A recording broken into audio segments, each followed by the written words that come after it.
Hello and welcome to the Morning Skate Podcast. I am Matt Moody, joined here by DJ Mitchell to cover Tuesday, March 19th, 13-game NHL Daily Fantasy Slate. DJ, are they trying to kill us? Yes. Yes, they are. Good. Yeah. Just yes.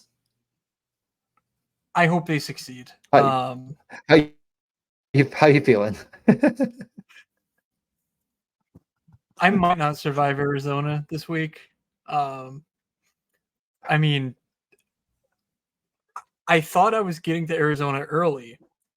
I booked a flight for 6 a.m. on Thursday because I was like, well, if I'm in the air and St. John's plays their first tournament game since, the freaking Clinton administration, I'm not going to miss it, for that purpose. So I'm getting up at 6 a.m. to fly to Arizona. And St. John's didn't even make the freaking tournament. Every bracketologist out there is like, it's going to be close, but they're in. DraftKings Sportsbook's hanging a minus 250 line on them to make it. No, just kick me in the dick. And they're not even in the NIT. Rick Pitino said, fuck those guys. Like, I hate them all. And they won a bunch of games, but they didn't make the tournament. So he said, fuck those guys. They can all go. So now I'm getting to Arizona literally in the morning. Tip off of the opening day is going to be at like 10 o'clock. I'm going to be there for it pretty much. And I'm going to have nothing to do. Like, I don't want to gamble on that stupid sport. Like, I don't even know if I want to build a bracket. Like, I just don't know what to do. I don't know what to do, DJ. And I wish I could transpose money into my DraftKings account instead of just donate it to the wider audience. But then Connor Bedard scores goals with less than a second left. I lose Counter-Strike by less than a kill on multiple contests on this. Like, it just doesn't make any sense why I can't make any money, DJ. So please, let's make some money here on Tuesday before I go insane. And I don't know, just like drive into the Grand Canyon. How close is Scottsdale to the Grand Canyon? I don't know. I hope it's right around the corner, though. I'm sure it's doable if you believe in yourself. I knew the tilting that was going. I think what's funny is like the best moments are the ones where I'm screaming with joy for a $50 Connor Bedard goal with 1 second left, and then like 1 minute later, I realized it absolutely roasted everything you built. Those are some of the funniest moments in the world, and I really felt bad because I thought like everyone won, like everybody bet that. Everyone was happy. Everyone's cheering and spanking each other on the butt. And you're just like, no. Everyone's spanking me, actually. I'm the one that got spanked. Like, it was just so funny to me. I don't know. I mean, yeah, I feel like I played pretty well on Sunday, like just whatever. It's one of those things where, yeah, 60% Connor Bedard, he's going to be out there for the empty net with less than a second. Like, why wouldn't Connor Bedard, the league's worst defensive player, be on the ice for the empty net? Why not? Like, why wouldn't Jason Dickinson score the empty net goal 2 minutes earlier? Dude, I don't know. I don't know. No, you know what's funny is that like I feel like the coach watched the Dickinson line play good defensively, but then like fall over their faces trying to like get the puck towards the goal, and they're like, you know what, this San Jose Sharks team sucks. Bedard, try your best, and they're like, okay, I'll score. Nothing matters. That's the moral of the story. No. Nothing matters, and if people think a guy's going to do well and they just donkey on into it, Game 3 does not exist in 2024. That's all I can tell you. I do. I will say, yeah, I will say that there were good lessons to take away from the weekend and bad lessons to take away from the weekend. And we're going to get to all of it, obviously. But I think one of my favorite things to watch is how much gambling breaks our brain.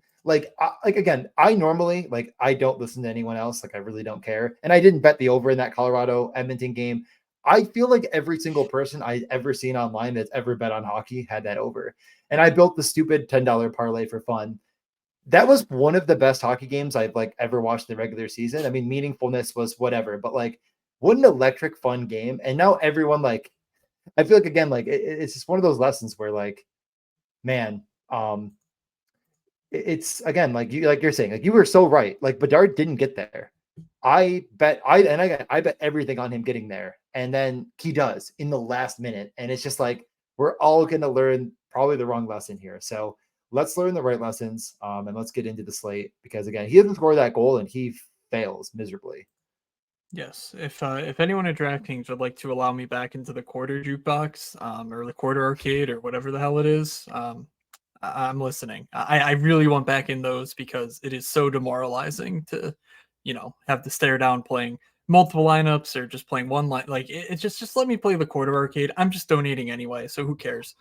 Anyway, we do have 13 games, so we do have to get into things.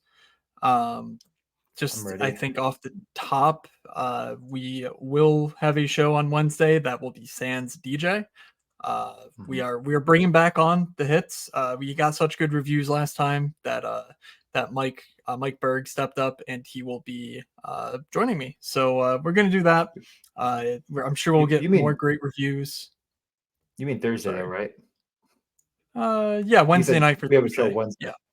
Yeah, okay. I was making sure because I was like, I will be also on a 6 a.m. flight out of Buffalo, and I will end up in Cancun, Mexico at 11:30. So, I won't have any access to anything. I mean, I'll have access to the internet, but like, I'm not bringing my laptop, and I can't bet or play DraftKings or anything. And I heard it's like actually not even like able to try to figure it out. Like you're just not. So I'm just gonna not do it. Yeah, no, that's true from what I know. But yeah. In any case, so yeah, well, there will be Thursday programming. There should be next week programming as well, though I'm honestly not sure the hockey schedule for next week. So obviously I'll be in transit Monday, so things will be up in the air. But Tuesday there'll be a show. So DJ, why don't you tell us about Tuesday's action, and we can get into things. All right, we have Ottawa at Boston. It's a -218 home Bruins favorite, 6 over under. Not a ton to say there. Ottawa's been pretty stinky. Game number 2 is Detroit hosting the Columbus Blue Jackets. Detroit finally got right. -175 favorite, 6.5, -122. One of the higher totals. I'm not sure how surprised I really am by that, but a little bit. Pittsburgh is going to play the New Jersey Devils in a game that really feels like it's the Devils' complete and total last stand, and the Penguins absolutely need it. It's -135 for the home Devils and a 6.5 over under, -105. And I think that's the thing is like that game is the, 6.5 -105, and the Jackets and Red Wings is a higher total from the sports book. I don't know. We'll discuss, obviously. The Winnipeg Jets are going to the New York Rangers. They did lose Charlie Lindgren, and I know it's not a huge deal, but he's been good defensively. He could be back for the playoffs. Ryan. Oh my, who's Charlie Lindgren? Is that a guy? The goalie. Is that like yeah, his brother's a goalie. That's the goalie. Oh my God, Ryan. Holy crap. I was like, why do I know that? You're right. It is Ryan. Okay. Very cool. Very good start. Yeah, I guess we're always a little bit on Gabriel Velarde watch, but I'm not too much expecting it. Toronto is going to go and take on the Flyers. We just saw this matchup not too long ago. It's a +114 for the home Flyers. 6.5 is plus money.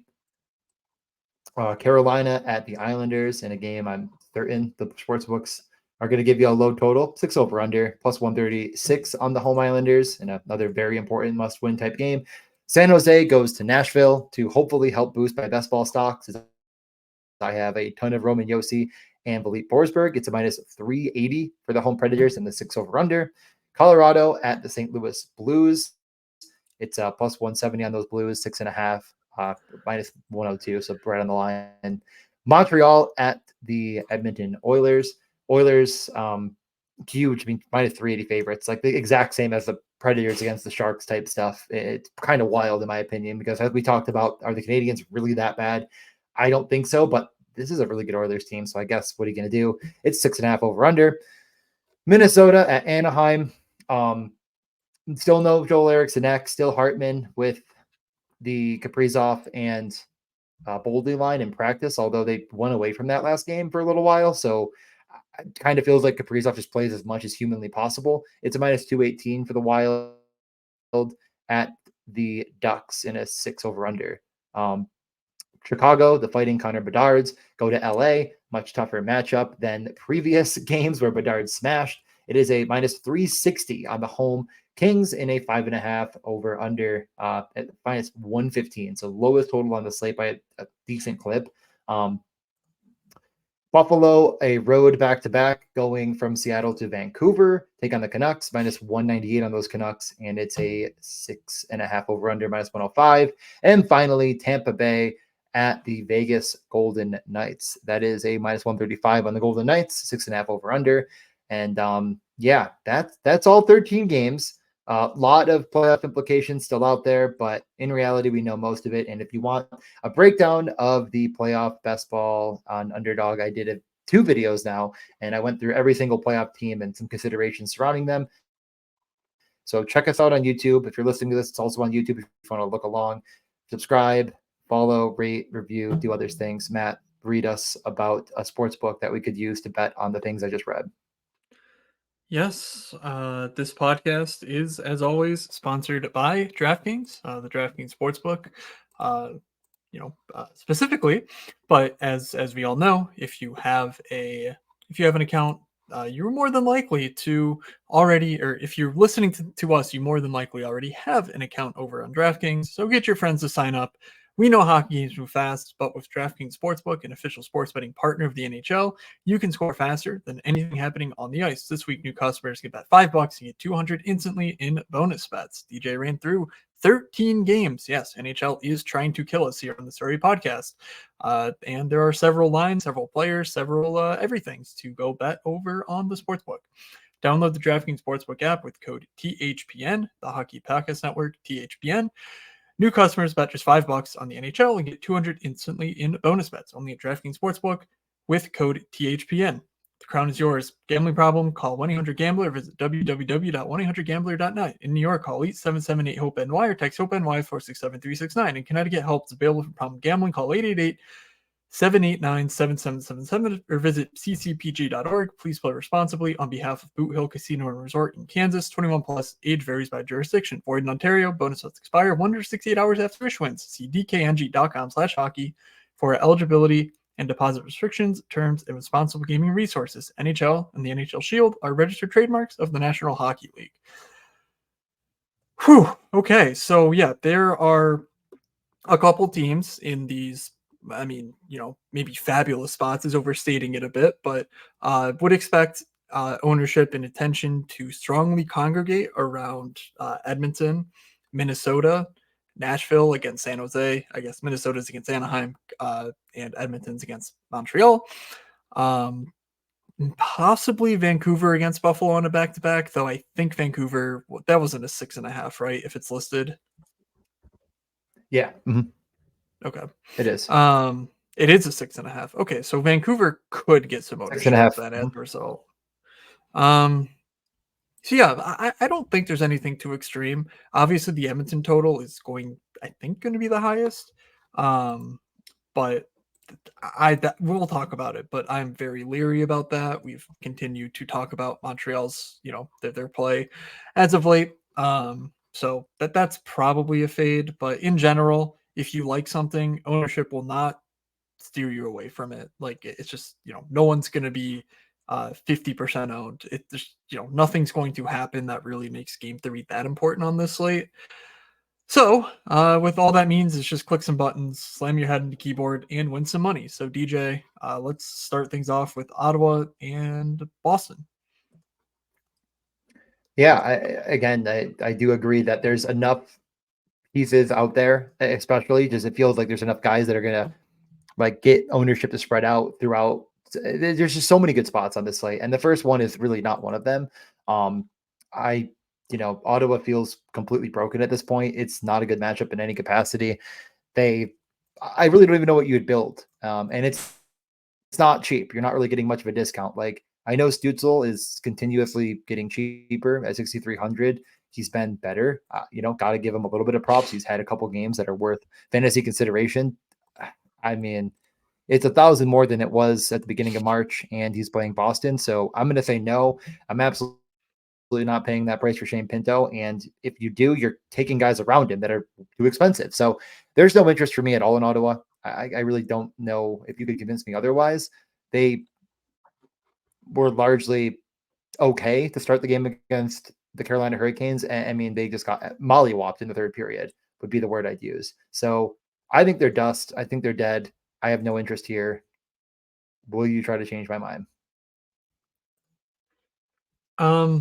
No, I just saw that this game is also a 6.5 total at the moment, and Boston has gone over 6.5 goals in their games once in the month of Yeah, March it's a in 8 6. games. Where are you seeing? Where are you looking at Okay. 6.5? I think 6 minus is over 6 is minus 118, under 6 is minus 102. So I don't see that. Yeah, the score has like that little thing, but it doesn't That, say what the odds that are on the total. So you know who runs um that? You know who runs that? It's Fanatics. no, You want to guess how good they are at doing things correctly? the score is run by Fanatics. I thought that was the sports book now through the score was Fanatics. Am I wrong? I thought they were their own entity. Fanatics Mm, took over something you know else, I what? thought. I'm gonna look quickly. I'm gonna look. I don't think the score runs their own sports book anymore. Yeah, the score bet. Um, Maybe I'm wrong. I thought that they. Fanatics took over points bet. Yeah, I guess I could be wrong. I thought that was okay. Maybe the score still has their own thing. So Fanatics took over points. Haha, I thought they took over score. I win again. Yeah, whatever. I have no idea if the book's You needed actually that good or win. not. Yes. It doesn't really matter. I was just a little bit surprised because obviously team totals influence a lot of the market. So David Pastrnak, 9,500, dude's pretty good. Unfortunately, again, 13 game slates don't have a ton to add to that. But generally speaking, I'm trying to start on team level and then sort of drill down into players. That's just always been my approach. Has it been working?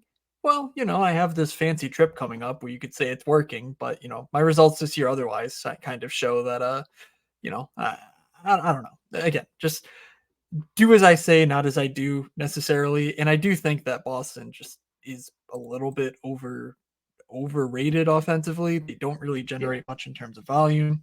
This Ottawa team is leaky in goal, but it doesn't really matter. You correctly pointed out that Ottawa is very expensive. Well, Pasternak's pretty expensive. Everyone else is kind of cheap. Jake DeBrusk has been really strong as of late, so I could understand some finagling with around Pasternak. But frankly, it's the Pasternak show. So are you really going to play Marchand, Coyle, DeBrusk? I don't know. So Yeah. um, it just kind of feels like a stay away. I'm. Is it stupid to say Charlie McAvoy is just like in consideration? Like Ottawa's the exact sort of team I want to play defenseman against, and Yeah. I mean it feels like McAvoy's unbelievably cold for like his role. 10 shots, 2 assists in the last 10 games. Surprisingly enough, his power play role hasn't really come into question at all this season. And I don't expect that to change here. So maybe if you're playing Pasternak, that's the correct way to go.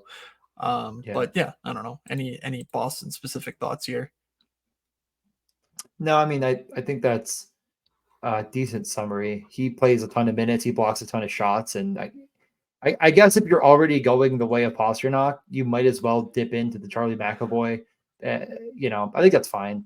One off Pasternak feels a little odd, and as you kind of already pointed out, it's Pasternak, Zaga, James Van Riemsdyk. None of his line mates are on the first power play, and he's not clearly with 96 points. He's not entirely power play dependent, but I mean, Yeah, you we're know, expecting we're Heinen on.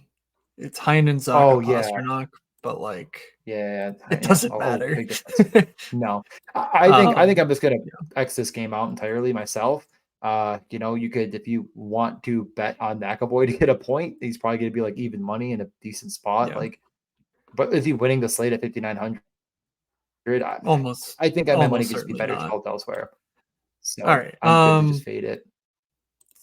Yeah. So the only other thing for Ottawa, Chabot's back. He only played 19 minutes last game, but he had an absolute field day. So I don't know. Their deep pricing is weird. Mhm. Like, but it's slowly coming to normal. And frankly, I don't think there's much of an edge in targeting Boston here. So let's just move over to Columbus, Detroit, because good Lord, this podcast is going to be 75 minutes plus if we don't speed things up. Columbus, Yeah, Detroit. Never a good sign when you open up the old expected goals index and find Detroit as a top 5 team on the slate. Unfortunately, our beloved Columbus Blue Jackets have really fallen off defensively.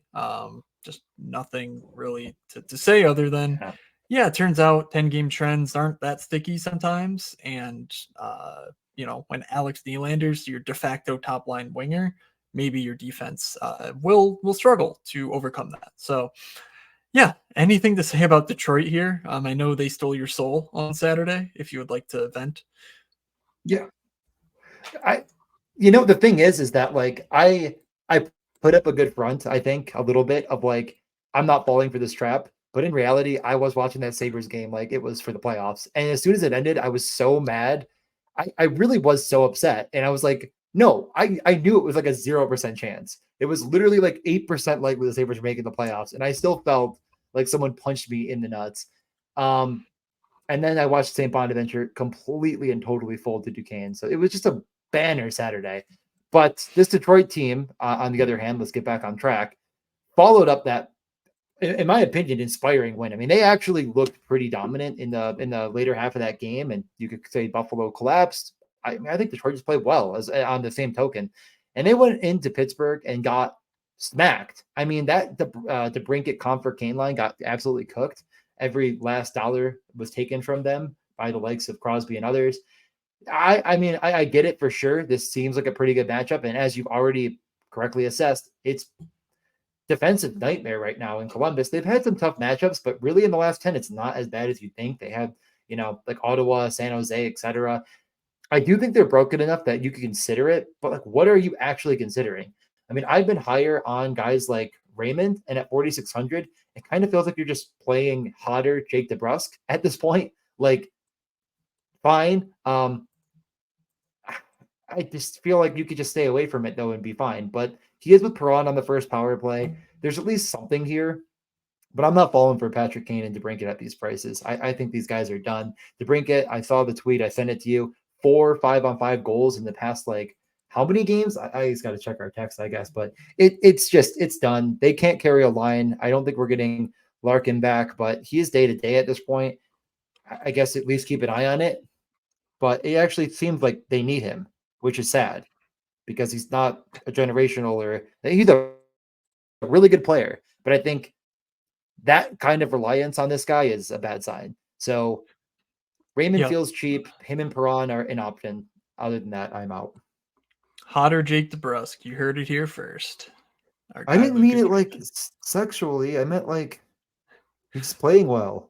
You're showing it right now. He has like what? Like how many goals in a row? That he is.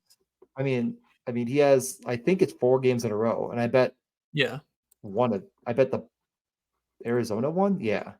Whatever. Congrats. Yeah. Anyway, if you want to get crazy, I mean, this Alex Nylander line, just, I don't know. I guess the wheels finally fell off on a back-to-back against a rested Winnipeg team. But you look in the lead up to that, and there's a lot of good efforts here, playing presumably on the top line, though, again, on a back-to-back for both these teams over the weekend. We didn't see practices Monday. So that's one thing to watch for. Gaudreau, Nylander, Jenner, they will play a bunch. That the pricing is fair, I guess, on either side of this matchup. Again, Larkin's not going to play, so really you're just spinning the lotto wheel and hoping you hit something. Again, the expected goal stuff will point you in the direction of Detroit. I don't know that I care that much. If you want to play Columbus, where the hell is Columbus? There they are. Here they are. Yeah. Columbus is also in the dead center. And more interestingly is the shot attempts. Like, Detroit is just bleeding shot attempts. And, with the goaltending they're getting, the expected goals just haven't mattered at all.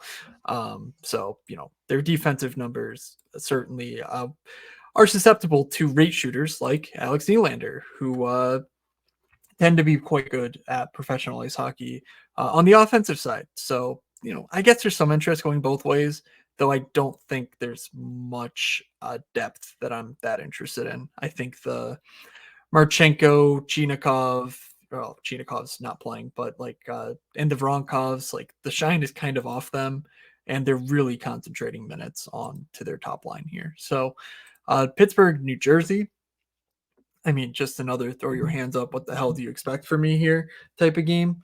But Jack Hughes 8,600 is Yeah. potentially a value. I mean, when you compare the top end of the slate, we're looking at McKinnon 10K, McDavid 10K, Matthews almost 10K, Pasternak, Kucherov, Kaprizov, all above Jack Hughes, and Jack Hughes has been a dominant force in terms of, well, I guess last 4 games he's been a bit weak, but you look at the underlying stuff, and he's got some great numbers over the last 10. So if we're talking about a bit of a dry spell over the last 4, like does Jack Hughes in a good home matchup against a Pittsburgh team that looks like they've kind of packed it in, uh, games against Detroit notwithstanding, does Yep. that interest you at all here? I mean, it's on the exact same token. I mean, I didn't even turn on that Vegas New Jersey game, but they had 2 expected goals, and it's like how much of that is Vegas and how much of that is New Jersey. Um, I think I could be talked into Keishier, Hughes, Bratt at that 6 together. Just it's hard to find that kind of correlation and that upside in a matchup I do actually like quite a bit. So it's expensive, but it's actually not undoable in any capacity. Like Keishier 6,400, Bratt is 6,300, and then of course Jack Hughes, that you already mentioned, is a bit of a value, nevertheless at 8,600. So Jack Hughes has been bad as of late. I think people will maybe find a way to talk themselves out of this because New Jersey played Vegas and looked like, dog water. But I don't know if this is going to be a slate breaking news to you. Pittsburgh is not Vegas. So I think that's interesting at the very least. I didn't see practice lines, but keep an eye on what they end up running. I am actually pretty intrigued by that as like Yeah. this might be the right pivot to actually take. Okay. Yeah. We don't know lines here. So we're just guessing. But it does feel like Timo's back. 40 shots over the last 10. Even when Hughes has struggled over the last 4 games, we're looking at Timo with 4 shots, 5 shots, 3 shots, 4 shots in that frame. And it's really simple. Like it's a clear like story that you can tell. You would need researchers, you need reporters, whatever. But like, hey, you play the guy at left wing all year and not on the top power play, and he kind of stinks because guess what? Like everyone who does that kind of stinks. You move him to right wing with Tyler Toffoli gone after the trade deadline, and what do you know? He's back in Timo land like he was in San Jose. You're giving him more prime minutes. You're giving him power play minutes. He's playing with better players. The Timo that we know and love seems to be back. 5,800 for that is, I think, more than fair, given the matchup. Like, I don't hold Pittsburgh in any sort of regard here. So if I'm going into this game, I think I'm just sort of spending on the alphas, like a Jack Hughes, Timo, maybe Nico or Luke Hughes type deal. Um, but that's what I would want to do. I'm not really interested in any Pittsburgh guys, just given their prices. We've seen them continually come in with some ownership, and I just don't want to take a bite into that, even if it's just 4%. Like it just feels like they're always higher than they're projected for, and their pricing just has not come down in any sort of acceptable way. Like Sidney Crosby's just not playing like an $8,200 player on this slate. Like he just doesn't have the volume. He doesn't have the sort of slate breaking upside in his like it's just not really there for the price. And so therefore I'm not interested. Anything on Pittsburgh you want to talk about though? I mean it's kind of honestly like it feels like a worse matchup, but like it kind of feels a little similar to Boston in the same vein of like, well, you're obviously going to want to build around Crosby. Well, he's way too expensive. Like it's not, and he's definitely not David Pasternak in any way. And all the other pieces feel cheapish to almost too cheap. Like I do think Michael Bunting is considerable, but it kind of feels like you're totally relying on Crosby, who I think is just an objectively bad play. So I think I'm out on it. I don't think there's any reason to pivot like we talked about last slate against the Sharks, where it's like, well, there's actual pivots here that actually could, be a value and could smash. That doesn't feel like the case here. I really don't think this Devils team is all that bad. I think they're probably the most concerning team that could find their way back into the playoffs, and I doubt they do it. That they really, quite frankly, are in the same boat as the Sabres at this point. So probably, definitely not. But like, yeah, I still think they're actually a good hockey team. Yeah, and for what it's worth, Jake Allen's gotten rave reviews in his time so far with the Devils. Whatever. Who really cares? But it's at least noteworthy that he's come in and had two really strong performances. So I'd expect him to go, and therefore, the only reason we target New Jersey in the past is how bad their goaltending has been, and they potentially have a savior, or it's just goalies being goalie. But that's not for me to tell you how to build your lineups. New York Rangers hosting the Winnipeg Jets. Very interesting on paper matchup. Probably not that interesting from a fantasy perspective.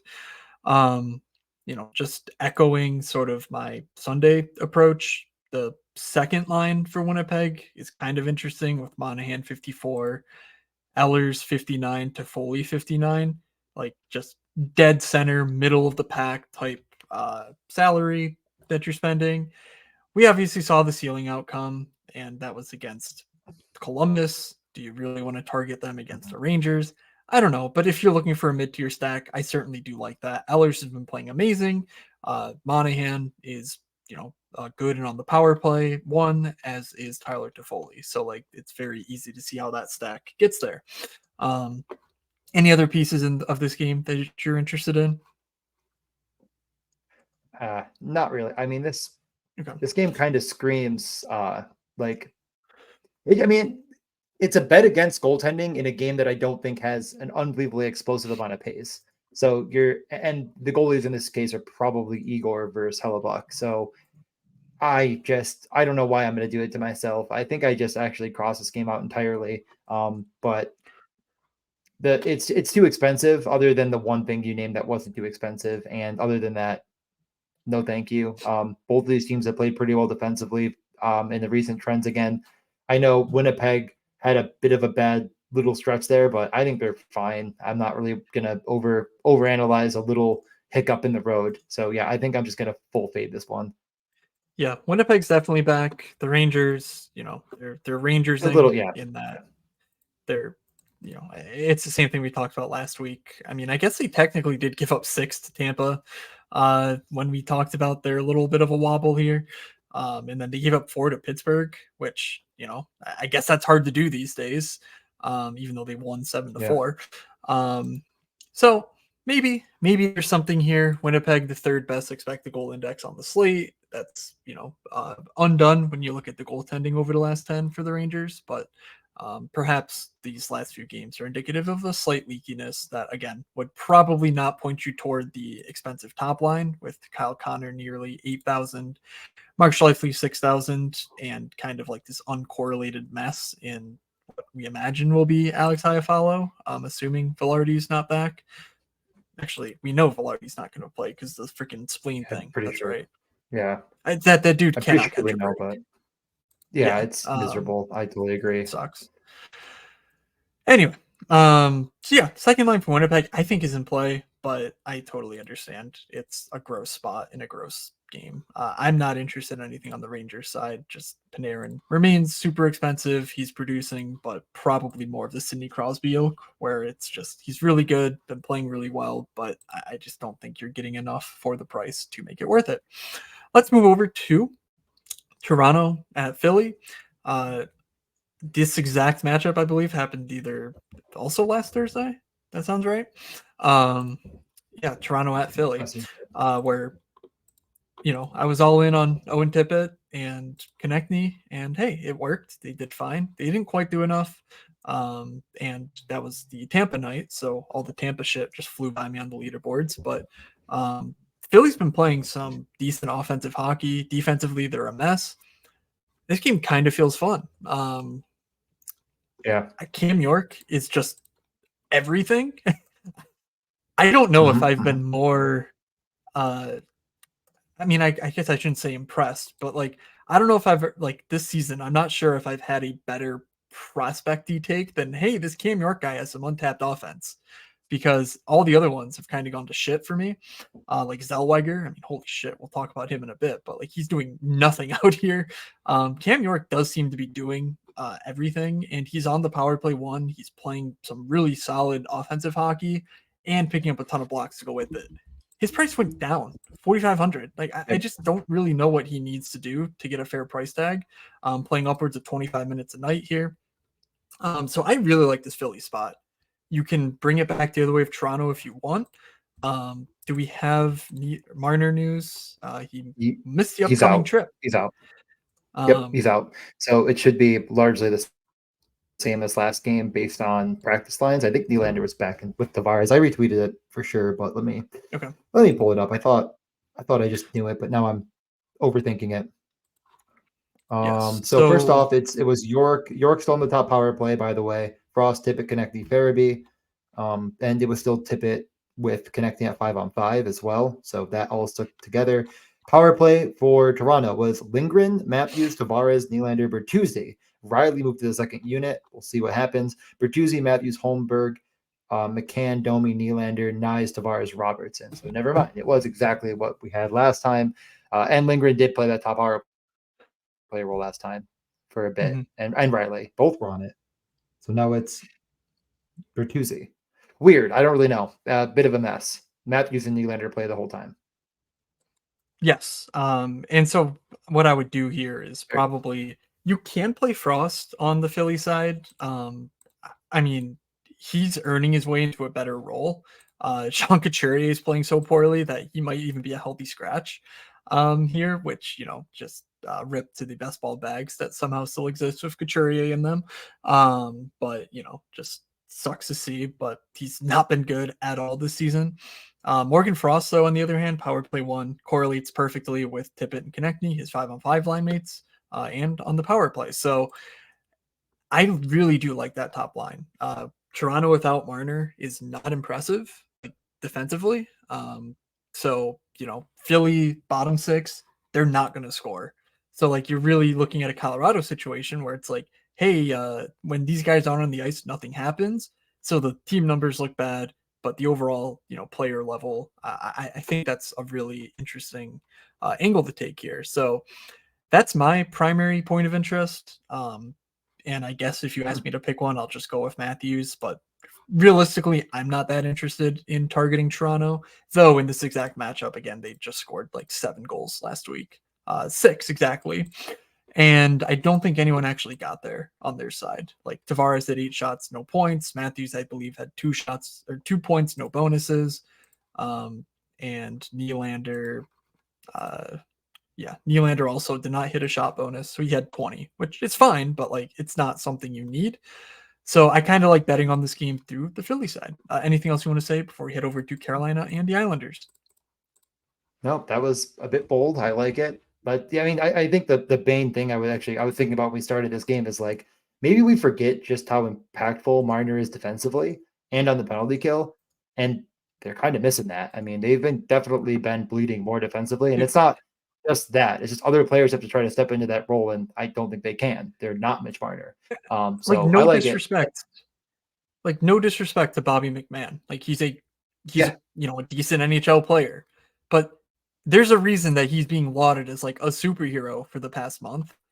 It's not because he's any good. It's because the guys around him are just not NHL caliber. So having a guy who's perfectly decent all of a sudden show up, when you get teams like that, I like to attack that because Mitch Marner, like you say, has just this incredible impact on this team from the wing, a la Mark Stone. And we see what's happened to Vegas over the past month. I think something very similar could happen defensively for Toronto here. And even if not, Owen Tippett, Konechny, you're just not paying enough. They are too cheap for what they bring on a night in, night out basis. And they have perfect correlation with other guys who are too cheap for their price tags in Frost and Cam York. So Carolina and the Islanders. Carolina rolled out some fancy new lines last slate. If anyone has ever wondered, can I actually pay $21K for a Carolina top line? Well, the answer is no. Of course you can't. You're stupid. I'm sorry. Just don't. Yeah. No, you said it a little bit differently than I was going to say it. I was going to be like, you finally get the line 1 in Carolina that I was kind of hoping for. And then I pulled up the price tags and I'm like, well, you can't play it, but I love it. I mean, It's unplayable, but I definitely like it. I mean, like Right. you're giving me Seth Jarvis at 5,200. I mean, just jam of the century on a goal and for a point on last slate, and boy, did Aho ever find it backdoor. Whatever. Like he's still probably like correctly priced, and then Gensel's overpriced for sure, not on the top power play. Still kind of feeling like he's getting acclimated a bit, and Aho's probably overpriced for his role. Like the upside has back-to-back 3-point games. Well, that was against Ottawa and well, I guess Toronto, like we said, a bit leakier defensively than we think. And the Islanders are not very good, but they're not that bad. Like let's have some respect. So it's going to be a no for me, dog. Moving Yeah, on. so worth noting that the only power play they had in like regulation time was a 5-on-3. I do expect Gensel, Aho, Jarvis to be on the power play one with Svechnikov and Burns. Nachos came out for the 5-on-3 portion, which is what we see on Hockey Viz. So we are expecting that line to be perfectly correlated again. But even then, like it's just what are you getting for being right here? You're probably getting 17 minutes at best against an Islanders team that has been very good defensively. Like, I know Carolina's at the top of this list here, but that's because their expected goal impact is so strong, and that's spread through 4 lines of quality NHL players. And the Islanders' defensive numbers actually do look among the best in the league. I mean, we're talking the likes of Boston, Vancouver, Carolina, and LA, Minnesota. Like all those teams are in the realm that the Islanders currently sit in. And we see it in their results. I mean, they've been on one hell of a run. I believe that came a bit to a crashing halt against Buffalo and the Rangers the past couple of games. Um, but like, I think that's real. I think we've seen enough to know that this Islanders team is not one you really want to target. So Carolina, assuming that Teravainen is not available, should have a perfectly correlated power play 1 line 1 stack, but I just don't think it's that interesting at current prices. Any interest in Svechnikov, Nechas, and Kuznetsov on that second line? Kuznetsov, we do expect him to be power play 2, with Gensel getting onto the top unit in place of him. So any interest there? It kind of feels like Winnipeg too, with a little bit of an extra step to it. Like it's That's fine. fair. I think the matchup's worse though. Like, in all honesty, I kind of agree with you largely that this Islanders team is actually pretty good. So they're both okay. 2 road teams, 2 line twos, 2 some power play correlation, some not. I could argue that Toffoli's upside and Svechnikov's upside are pretty similar, and I think Ehlers is better. Monahan did. You kind of make the comparison. I think I'm just out on the whole game here entirely. I just think I fade this one as That's well, and I'm rewarded. So sure. I don't think you're wrong. San Jose and Nashville. Nashville hosting the San Jose Sharks. Boy, oh boy. 8,400 yeah, Philip Forsberg. Um, yeah, is this the pain train we deserve? he's good. 48 shots in his last 10 games, 14 points, 8 of those being goals. Dude's on an absolute mission right now. Do the San Two, Jose Sharks stop what him? do you know what that mission is? What is that? Carrying my best ball teams, carrying the best puck teams. Son of a Because I have like I have what, like 60% of him or something. Yeah, it's him and Yossi for me. But again, I mean, this is a spot I think I'm gonna fade, to be honest. The one note I'll make here is I think if you do it, you're going all the way. Like you're definitely just playing Nyquist at 5,300, and you're saying that Forsberg has 2 goals and whatever, and Nyquist buries that empty netter. Ryan O'Reilly is way too expensive at 5,800, but I think you just jump the entire shark literally, and you go all the way here and say that line just does every little bit of damage. San Jose has absolutely nothing that can hold a candle to this team in Nashville. It's just a better team all around. And I do think there will be people who try to get cute here and look at what they can stack on Nashville that's outside of the Forsberg Yossi train. No, just don't do it to yourself. What are you finding? I mean, is Tyson Berry playing Matt? That might be the only piece here that you could talk me into a little bit. I actually don't remember. I was yes. told So Dante Fabro is hurt. Which 15 minutes. yeah, Fabro is out for 2 to 3 weeks. So That did leave a spot open for Tyson Berry. And guess what? Tyson Berry shows up and they're like, hey, we're not going to use you on the top power play. We're going to try Luke Evangelista here because, like the 70. Please let me fucking talk, DJ. Thank you for disappearing. And so what they did is they're trying to Luke Evangelista, we've talked about Sissons, we've talked about Glass. Everyone has been getting a chance here on this top power play. In 5 seconds with Tyson Berry back on this top power play unit, they scored a goal. Like, this dude is awesome on the power play. He's 3,200. I think he has to play. And if he has to play against San Jose, I think you have to play him. Like, I don't really see a way around it. Like, he's that good to me. In that when he's on the ice, he'll block some shots, he'll take some shots, but nobody has the sort of upside that he has, in my opinion. And if people are going to be punting to fit in McDavid and Matthews and whoever the hell else, I really don't see why Tyson Berry shouldn't be Bo Byram levels of owned. I don't think he will. People don't like Tyson Berry. Projection systems, I don't really think of like Tyson Berry that much. So DJ, you may come back now. I'm sorry for yelling at you. Get back up. Sorry, I was using my medicine to crack my back down there. Yeah. I just thought you were going to ignore the fact that they're like, why won't our power play work with Evangelista? They like, Tyson Berry, go for 1 minute. And he's like, all right, we scored. It's good times. Okay. Yeah. And again, that was part of the other point of like, well, then who am I going to stack? And 13 minutes of Evangelista, people are just going to play it. At 3,600, they're just going to see that he scored, 3 in his last 5. And they're going to say, oh, play in the Sharks. He's scoring. He's not Connor Bedard with 1 second left, unfortunately. So, okay. Well, he might be. Yeah, nothing really else. Yeah, he definitely is ownership dependent. I really don't like we talked about how San Jose, not San Jose, Jiminy Christmas. We talked about how Nashville is like 3 third lines, and they're like, what if we had a couple guys to make it so it's like 3 third line still? So yeah, oh, okay. But cool. I do think this is a genuinely important point because Nashville, we typically don't get good reporting from. So we are expecting Tyson Berry to be on the top power play, despite 98% of last game having Evangelista on that top power play. Daily Faceoff currently has it as Evangelista. I think we're actually gaining an edge there. So, keep an eye on it. If we get confirmed reporting, obviously Tyson Berry's ownership will go way up, but I still don't think it'll be high enough. I don't think it'll hit the 25-30% where I'd actually care. But if he's like 19%, I don't really care. But I think he'll be like 4%. Honestly, if the news doesn't sort of filter its way through the ecosystem here. So just keep that little news bit between us, but just keep an eye on what the sites are projecting because that matters a whole heck of a lot, and Daily Faceoff in particular. Anyway, got to keep this going.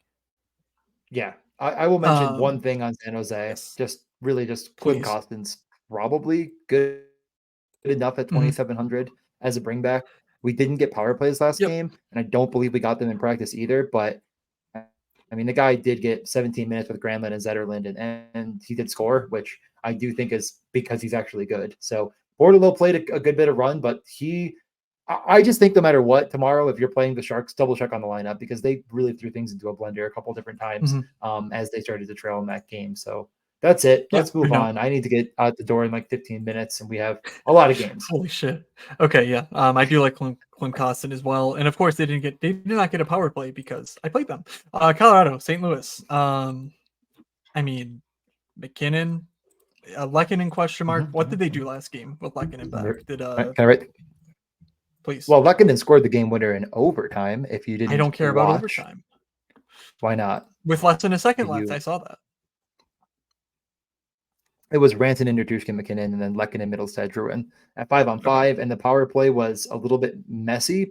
It seemed like it was Drouin and Netushkin to start with the main 3.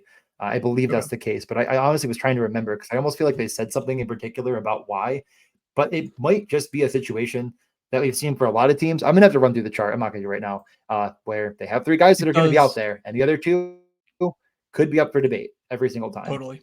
That's exactly right, I think. And it did look like Drouin and Netushkin started with no clear reason as to why that would be the case. Yeah, because I guess they're all on the same line, right? I don't know. Yes, they're all on the same line. So yeah. Yeah. Druin not being there, or Druin being there, is kind of interesting just because we know that he doesn't shoot. So, like, maybe that makes the Chushkin like a bit better. Rantanen, obviously, McKinnon too, but they're just so expensive. I don't like. Sure, go have at it. If you can find the value, feel free. But like, I'll just take to connect New York over McKinnon, Rantanen, McCarr, or whoever you want to play with that. Like, it just leaves you so much more flexibility for the rest of your lineup, and I just don't think that McKinnon goes Rhino mode enough for things to matter. St. Louis goaltending has been excellent. Um, it's St. Louis. It's one of those things where we've seen it so many times. Their underlines don't actually look as bad as they normally do, and their goaltending's excellent. So it's like, yeah, maybe they're breaking things again. Yeah. But we know how this works. McKinnon never stops. Yep. So Right. 100%. Any interest in he's St. at Louis? home. No. I think I'm going to fade this game entirely. I actually do think that one of the big drivers of why they've been better, St. Louis, is just they are healthy on defense.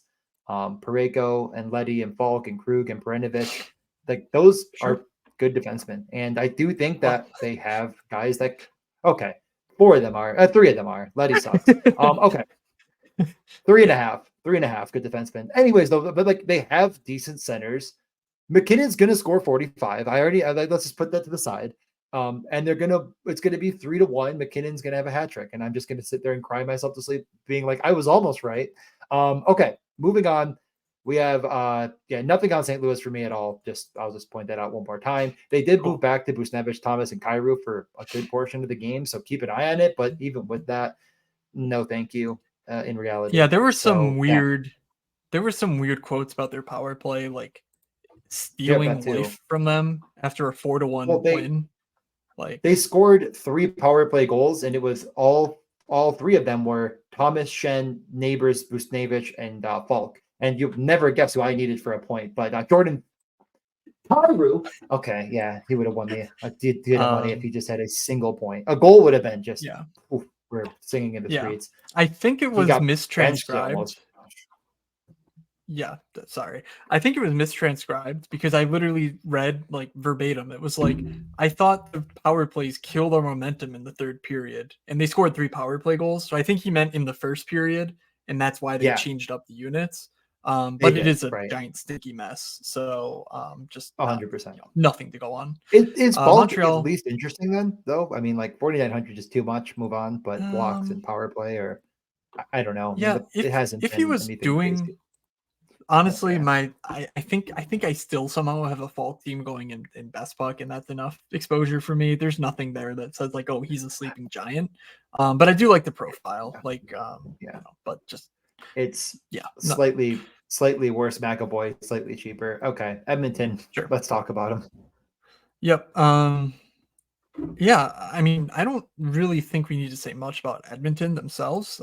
They're obviously a very good team. Zach Hyman comes in 8K, 8,100.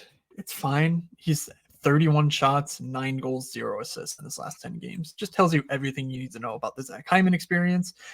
If he's not scoring, he's not doing anything for you. He's actively hurting you.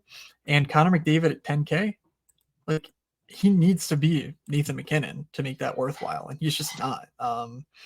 It's one of those things where he sometimes gets into these moods, but like, I don't really think this matchup's a good matchup. I would expect him to take on Nick Suzuki head to head. If they want to try and throw Draisaitl at Suzuki, like, feel free, but like, I don't know. Suzuki just keeps producing. Slafkovsky and Caulfield just keep looking the part of really good NHL first line wingers. So I don't think I'm playing Montreal 1, but I also don't think I'm playing Edmonton 1 either, because like, there's just not enough here to like for me. So I don't know. Do you share a similar sentiment, or are you looking like maybe deeper on the Edmonton depth chart to take advantage of some of these Montreal guys? Like, what are your thoughts here? Well, no, I mean, if I like the single stack yet, I feel like I'm once again about to be like, I'm really not that interested here. But I really am not that interested here. And I just, at the end of the day, I'm just not paying 10K for like if I'm paying 10K for a center, I'm just playing McKinnon. Like I just don't care. Like it's just I'm not paying that for McDavid in this spot.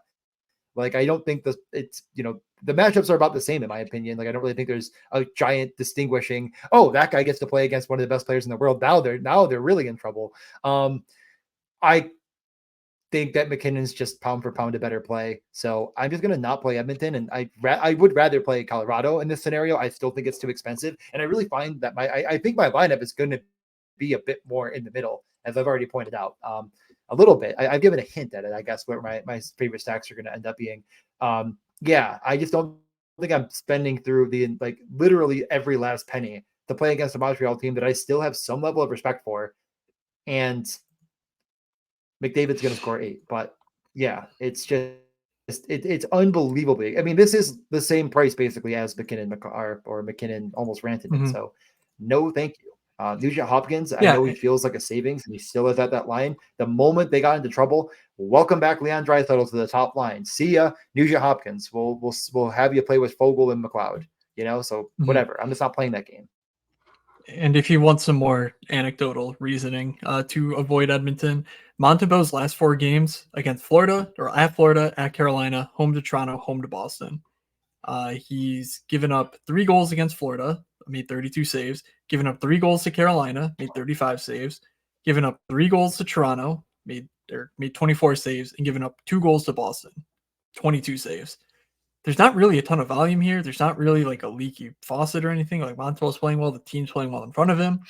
Yeah, they're not winning against these teams, but they're playing them close. And with Edmonton being this expensive, you want them to win, 6-0. Is it possible? Sure. I don't think it's likely enough to be meaningful on a 13-game slate like this, though. So let's keep things going. Minnesota at Anaheim. Probably. Yeah. Yes. Probably another spot that people are going to key into. Hartman, 5,500, centering. We think is centering Kaprizov and Boldy. Practice today confirmed that they're keeping. Beckman's going to play alongside like the 4th line idiots, and the line of Foligno, Gaudreau, and who's Nadinov? I forget the someone actually pronounced it right, and I'm like, I need to remember that. But that line seems like it'll stick. Makes me think that the Hartman line is sticking. So let's talk about that Minnesota top line with Ryan Hartman. I thought I retweeted it, so I was just double checking. But it doesn't really matter. Did we see them in full? Okay, I didn't see them in full, but I was able to piece I don't see it on my feed now.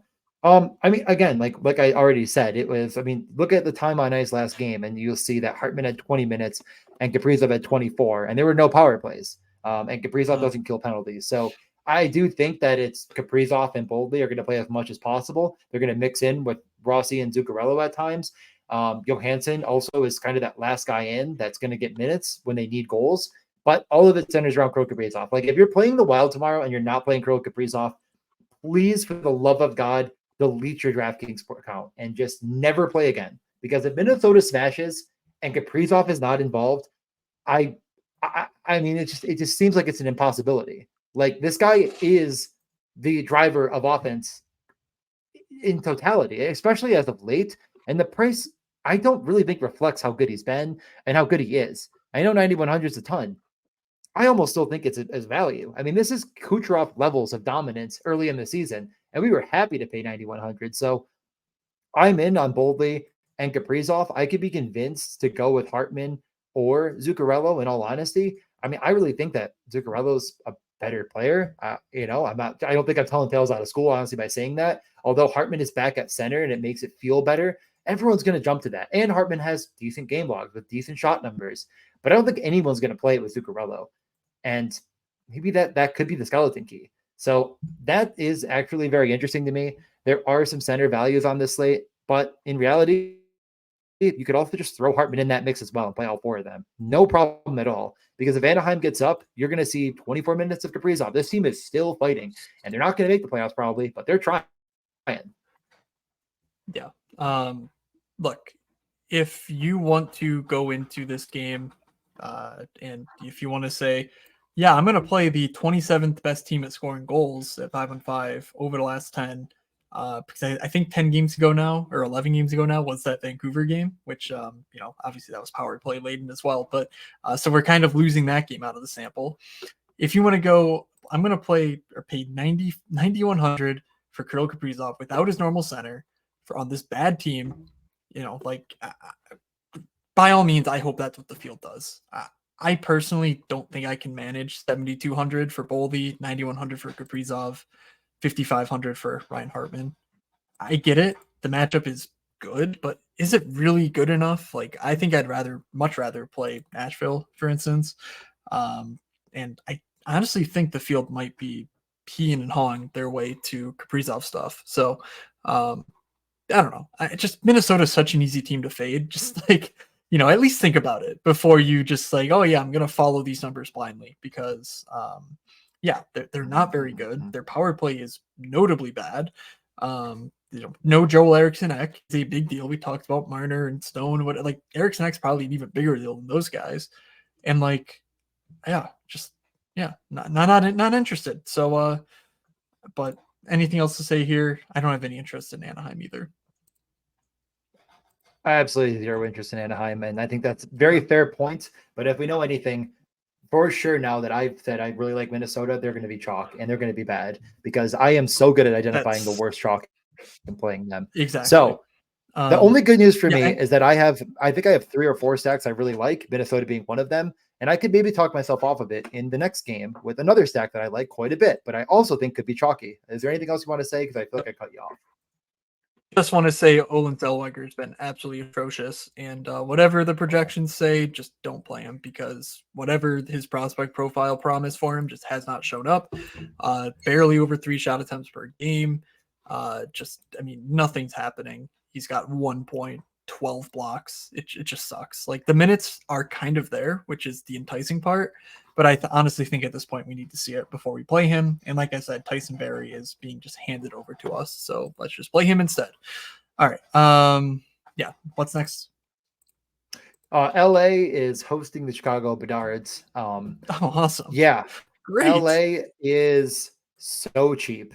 Like as cheap as you think they are in the top of your head. If you're sitting there at home right now, you're thinking, how cheap could Adrian Kempe possibly be in this matchup? Go a little bit lower. He is 6K. I mean, did you expect 6K? I didn't. I know he's been 6K. I just assume by now they're going to price him up because he's not playing like a 6K player. Kevin Fiala, you might be thinking, well, maybe they priced Kevin Fiala up. No, he's got cheaper again from 6,700 now down to 5,900 against the Chicago Blackhawks. And I understand that I am a donkey and a fish and stupid, but I'm playing both of them. I think that is the reason I'm not going to be on Minnesota, which was what I was kind of alluding to, is because I'm going to end up on too much LA that's going to price it just out of consideration. And I already know you're thinking, well, Kempe and Fiala don't play together at 5-on-5 and blah, blah, blah. I really don't care. The Chicago team is actually terrible. I know Bedard's been good. I know they played a little bit better as of late, but they've played some dog water teams. They played like Anaheim, San Jose, Anaheim, and they have them both again coming up for some reason. I don't know that I get to bet Connor Bedard to score again at plus like 200. But again, I'm all in on this. I think that I'm going to just end up jam blocking Byfield, Kempe, Fiala. Hey, DJ. What if I told you Victor Arvidsson might play? Wait, is that real? I saw something about him today, but I didn't know it was like.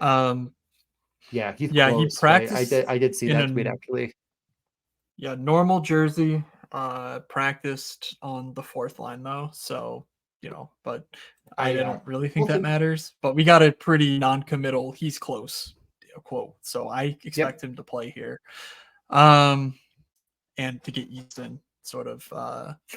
But that does kind of throw a wrench into things from a correlation standpoint. Like what you think are the lines will obviously change up a lot. We've seen that regularly in the past few games, though they've gone 11-7 a lot as well, which helps things. So I don't know. I think Kempe and Byfield are my 2 favorites. But I did like the LA lineup better when it was Dubois, Laferriere, Kempe. I just find that a lot more fun. Yeah. Byfield feels like he's in a pretty good spot here for 4,700. Yeah, you can find the 1,200 for Fiala. I get it. But definitely build around Kempe. I think we can agree there. So anything Yeah, else to say here? I think the point. Yeah, I mean, we're running out of time, so I know, but like the point I'm Yep. making is that I like said about myself, like LA is just expensive enough that you cannot afford that upper echelon, and there's a lot of really good upper echelon. I think they could end up coming a little bit lower, like Minnesota higher, LA a bit lower than you think, and they shouldn't. Let's get to the final two games. I have absolutely zero interest in Chicago, by the way, and Bedard has just gone too high, and there's no one else to play. Buffalo, Vancouver, I have no interest. I think the prices are getting a bit too high, and there's really just no reason to play this game in any capacity, in my opinion. Darlene's shot numbers have come way down since Bowen Byram's been there, albeit they've been very good. They've moved the puck really well, but they're, the offense hasn't been as concentrated through Darlene. And I truly don't know if you can stack Buffalo 1 at this point and feel like you've done a good job.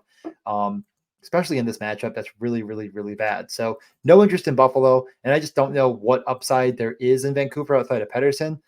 7,200. I just think you could do better.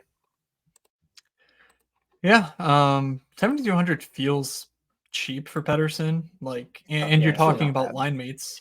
You're talking about line mates in Hoglander, 3,600, who like, Yeah, dude. He's probably burning Yeah. you, but like you're talking about a guy who almost feels like a coin flip to hit 15. And like, it's a very binary, bimodal, yes no type thing. But like, I don't know. I could at least be talked into a two-man of Pedersen Yeah, and Hoglander. Hoglander had 5 shot attempts, almost a half an expected goal, and only 1 on net. Like it seemed like he was just missing on some really key opportunities because of Pedersen. Mhm. So I would definitely pair them together if you could. But yeah, let's Yep. get to the final game because yeah, I should be hitting the road, and we're at an Yep. hour 6 for about the right time. That's Tampa fine. and Vegas. So Nikita Kucherov, over the weekend, or was it Thursday? Yeah, over on Thursday, had 5 points. Braden Point had the old 6-point night, hat trick, 3 assists. Just stupid stuff. And didn't do anything against Florida, even though they won, because Florida had like 68 shots and they had 12 or something nonsensical. I don't know what to make of this game. I'll just sort of throw it to you because I want to like Vegas here. But part of that's just my little pea brain saying, okay, if Vasilevsky doesn't start losing games, I'm somehow going to lose a season long bet where he missed 2 months of the year due to injury. So like, it could be just copium. How did the sports books know? No, I mean, yeah, I think that like I started this entire podcast by talking about like I truly think this Vegas team is just actually very, very good. And they're only going to get better later on in the year. And Martinez, didn't he practice? I mean, not that I mean, like I think he's expected in, right? He didn't play last game though. He was activated Oh, he did before the play. Yeah, game he did was. play. Yeah. Oh, he played. He played against New Jersey. Oh, he and Hutton played? What the hell? He and Hutton played. Yeah, I'm confused now too because I was like, wait, I thought he did play, but then you said Hutton played, and I was like, well, then he couldn't have, but he did. Yeah, he played against New Jersey, which means that they had Hannafin, Pietrangelo, McNabb, Martinez, and Wait, Theodore. I mean, and Ben Hutton. I mean, that's Haig and Whitecloud both sat. yeah. I mean, again, I'm just as shocked as you are at this point. I'm surprised that Haig sat. Haig is, I thought, been good, but we Okay. can worry about that another time. I just yeah. Yeah. Oh shit. Yeah, no, I mean this is such an unbelievably good defensive team. I just can't play against them. I mean, we went into the season saying we're not going to play against Vegas. They had every injury in the world, albeit some of them could be a little, who knows. But we don't need to enter into that conversation. They're back. I mean, even with a couple injuries, it's not like missing Thomas Hurdle is going to boost your defensive numbers by too much. It honestly just probably gives more ice time to slow big guys Yeah. like Wah. So yeah, I'm good on just fading this game. I could be convinced though to go the Eichel line. I do think they'll be Yep. incredibly sneaky, and that's it. So your All I'm P gonna brain is say working. Okay, well, all I'm going to say is Jack obviously been very good. I like Marchessault. I like Barbashev, correlating with him. Shea Theodore, last 4 games, has 2 shots on goal. That is not his fault, though. He has 23 shot attempts, 9% on goal. He's going to rebound. It's going to regress. And he even picked up 8 blocks over that stretch. That's So keep playing Shea Theodore. So just keep playing him. Ben Hutton had 10 shot attempts. So if you're looking at Matt's little thing here and you're wondering why he was Yeah. the top performing player, he had 10 shot attempts, I think an assist and a blocks bonus. So Yes, that is A all little true. bit more. Like, I mean, no assist. I don't He think had he'll. 12.9 with 4 Oh, shots, okay. and yeah, Yeah. that's insane. I don't think he'll even What were you play saying? here. So, Yeah, nah. this is obviously fake. So like, yeah, whatever. Let's get Top to top stacks. stats, guarantee goals, close out. All right, I'm just gonna do it really quickly because I actually have to leave like 5 minutes ago. New Yeah. Jersey won, and the LA mixture that I mentioned, which Kempe, they're all wingers, aren't they? Whatever, who cares? We'll just say Kempe, um, Kopitar, and Byfield for now, just to make it so it could actually somewhat be cogent. Okay. Yeah, I will take Philly. I mean, Tippett and Konechny just are too cheap. Like 65 and 6,400 for these guys. It's just not correct. We talked about the matchup being a bit better than it might look on its face. And I'll keep it at. Let's do the. Let's just do those Vegas guys. Theodore, Eichel, and I don't care. Marcia. So sure. Yeah, that'll do for stacks. And for guaranteed goals, I will pick Sean Monahan off the board. Okay, Sean Monahan. Let me just I'll take Matt Boldly. Matt, who? Thank you. Boldy. I couldn't tell if I actually said it wrong. I was like thinking about what I'd said. And I'm like, did I say it wrong? I repeated myself anyways, just to be extra safe. Okay. And that leaves us in the again 55-ish hundred range because those are two $5,500 players with Monahan in there. So let's go with Alex Nylander, 5,400 against Detroit. All the minutes. Keep an eye on his role though. Nylander, Mana, Boldy. I was between Neighbors, and I was actually honestly thinking a little bit about Hoglander. I might just go Hoglander. I'll go Hoglander. He's back. He's back. He's realized the Sabres are complete garbage. We do love to see it. They never left. I mean, they're not. It doesn't matter who they have in net. They're All garbage. Right. I got to go. Close us out. All right. Cool. Thank you all for listening. I'm on Twitter at Fake Moods. DJ's at DJ Mitchell 94, and the podcast is at One Escape Pod. DM one of us if you want to get in on the Discord. It's free, and that'll do it. Thank you for DraftKings for sponsoring this show. From DJ, from myself. Have a good slate, everybody, and we will see you.